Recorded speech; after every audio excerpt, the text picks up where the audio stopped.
Welcome to the Bradford Files, and this next segment we're going to talk about Agent Orange. I got some papers, some literature I want to go through here, so we're going to get through it. I just got it today. I think it was passed yesterday or the day before. Did with Agent Orange. I have a couple of gentlemen I know personally that was in Vietnam, and they're still trying to get their benefits and things of that nature, or they're trying to get them to recognize that they were in a certain area. Which being a trained VSR, I understand how difficult that can be. And then just trying to get that buddy letter or a documentation from someone saying that you were here, DD 214, and things get lost. I get it, but I want to read through this here, and this, before I get into that though, this segment is brought to you by B12 Fitness Group. B12 Fitness Group. All right, www.b12training.fit.com to get your latest protein shakes and amino acids. And then again, any veterans in crisis, 1-877-424-3838. 1-877-424-3838. All right, let's get on this business now. Got that business out the way.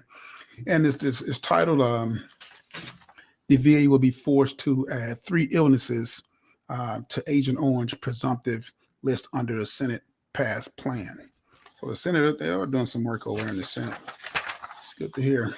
All right, the Senate lawmakers voted overwhelmingly Wednesday to force the Department of Veteran Affairs to add 3 serious illnesses to their list: bladder cancer, hypothyroidism, and Parkinson's-like symptoms.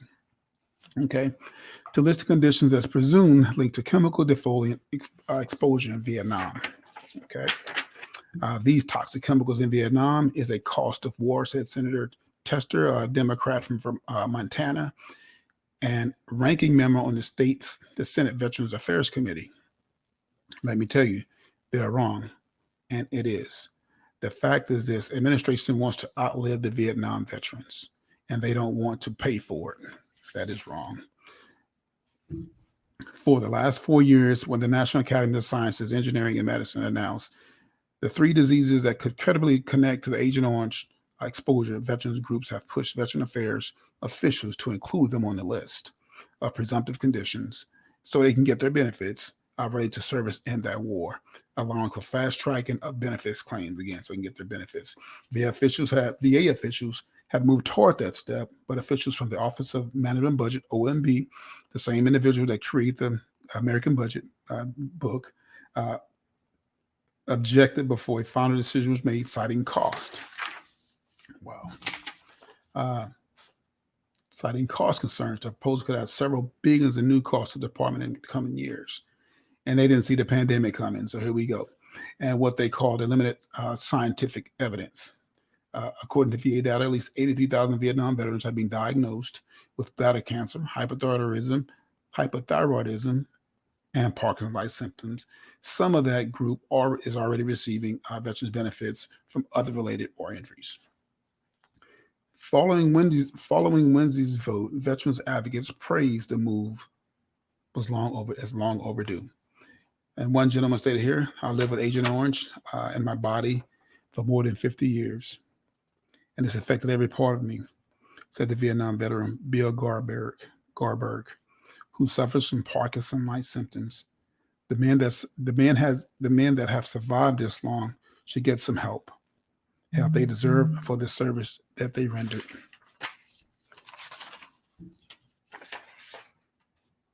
Let me sure I'm not. There we go. Shane Learman, Deputy National Legislator for Director of Benefits of Disabled Veterans, DAV, said the illnesses serve as a reminder of the long cost of war. Agent Orange exposure has caused years of suffering for thousands of Vietnam veterans, taking many of their lives and negatively impacting their families and survivors, he said. Yet VA has taken no action for almost 4 years on this. A similar measure proposed in the House was not included in that chamber's draft of annualized authorization budget finalized earlier this week.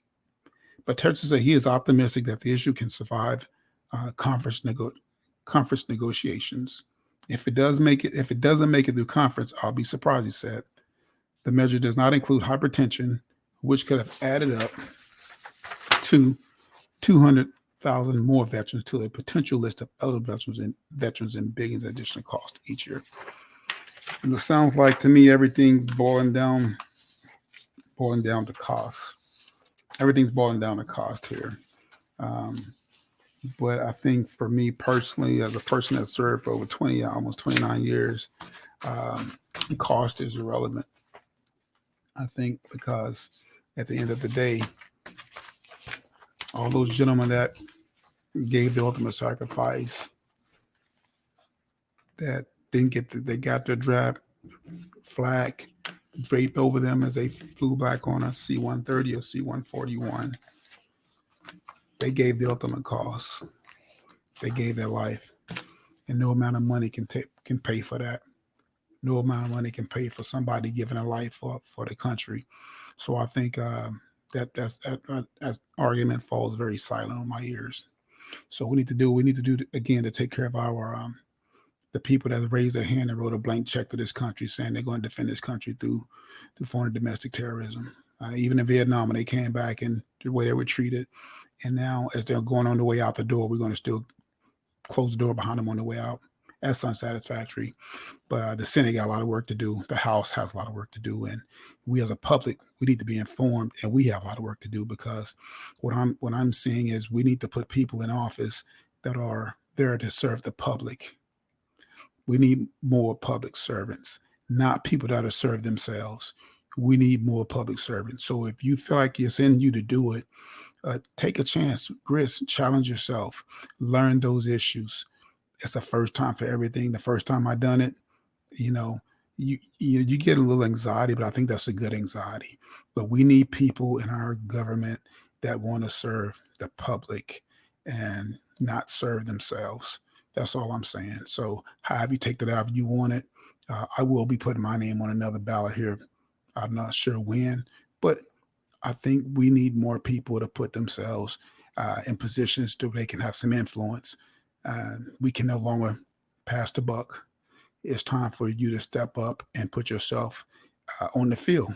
It's not time to be on the sideline watching no more. We had no spectators. Spectating days are over. You see what spectating got us, right? Yeah. Spectating get us nowhere. It gets us shoved back 50 years.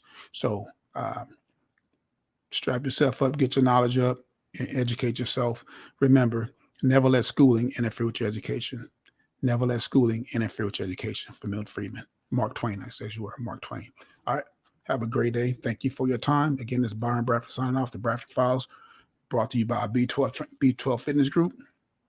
And you can reach me at www.b12training.fit.com. Get your latest shakes and protein, amino acids.